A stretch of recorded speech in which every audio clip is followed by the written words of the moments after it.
कुशाला महावीर, देव जुनगा, माँ तारा और चौथे इष्ट राजा साहब खुद और इनके साथ 18 ठकुराइयाँ, इन सब से मिलकर बनाए हैं 22 टिक्के। नमस्कार दोस्तों, मेरा नाम है विकास शर्मा और आस्था के प्रतीक की आज की कड़ी में हम आए हैं ठूंड में 22 टिक्कों के मुख्य स्थान पर। जी हाँ दोस्तों, आप मेरे पीछे ये भव्य मंदिर देख सकते हैं। ये है 22 टिक्कों का मंदिर जो सदियों से लोगों पर यूं ही अपना आशीष बनाए हुए है।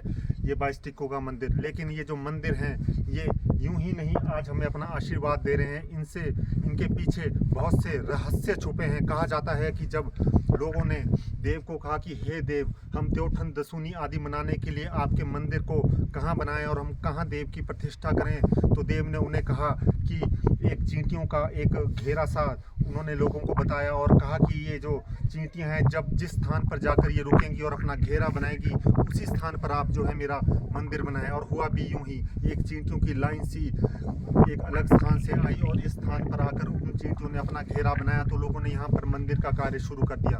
लेकिन क्या वो मंदिर का कार्य यूं ही आसानी से संपन्न हो गया? नहीं दोस्तों, इस मंदिर के कार्य में यहाँ साथ के एक कालो गांव के जो एक बाडी विशेष प्रकार की एक जो है जात है, एक विशेष प्रकार का कार्य करते हैं। जो बाडी लोग होते हैं वो यहाँ के साथ के गांव कालो गांव के एक रहने वाले थे जो यहाँ इस मंदिर में कार्य कर रहे थे।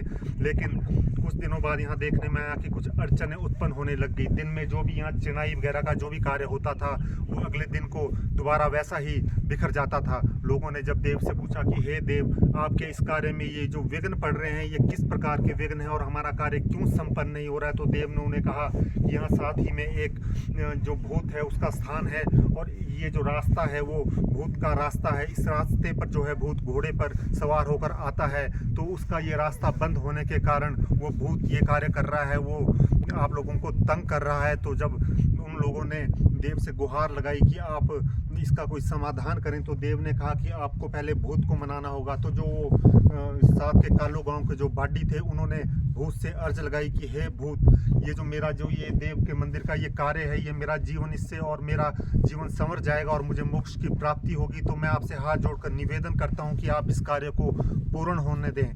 तो भूत इतने आसानी से तो मानने वाले नहीं थे। तो जो बाडी हैं उन्होंने कहा कि इस कार्य के संपूर्ण होते ही जो है मैं आपको अपनी बलि दे दूंगा। और हुआ भी यूं ही, ये कार्य अच्छे से संपन्न हो गया और उसके बाद जो है जो बाडी थे उन्होंने भूत को अपनी बलि भी दी। तो कितने लोगों के बलिदान जुड़े हैं इन मंदिरों के पीछे, कितने रहस्य छुपे हैं इन मंदिरों के पीछे जिसे कोई नहीं जानता।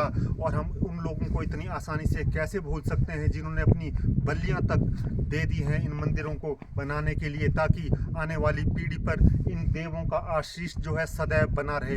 एक कहानी और भी यहाँ 22 टिक्कों के मंदिर से जुड़ी हुई है। यहाँ साथ ही ऊपर पहाड़ी पर एक चौरी नामक स्थान है। कहा जाता है कि वहाँ पर कोई वहाँ से इस मंदिर के लिए जो है लकड़ी और पत्थर लाने का जो कार्य है वो निश्चित हुआ। और जो यहाँ गांव के लोग हैं वो वहाँ पर चौरी नामक स्थान में पहाड़ पर पत्थर और लकड़ियों को लाने के लिए जब गए, तो वहाँ पर जो वहाँ के स्थानीय कोई लोग थे उन्होंने उनको वहाँ पर विघ्न डाला और वहाँ से जो है वो लकड़ी पत्थर लाने से उन्हें रोका गया। तो जब वहाँ से वो लोग आए और उन्होंने यहाँ पर जो है देव से गुहार लगाई कि हे देव, आपके इस कार्य में कोई अड़चन उत्पन्न कर रहा है, आप इसका समाधान करें। तो कहा जाता है कि कुछ दिनों बाद उस चौरी नामक स्थान पर जो ऊपर पहाड़ के ऊपर है वहाँ पर बादलों का एक घेरा सा बना और उस स्थान पर बादल फट गया। और बादल फटने के साथ साथ ही वहाँ से जो भी वो लकड़ी पत्थर थे वो पानी के साथ बहकर स्वयं ही मंदिर के साथ यहाँ एक स्थान है वहाँ पर पहुँच गए। और वहाँ से लोगों ने आसानी से जो है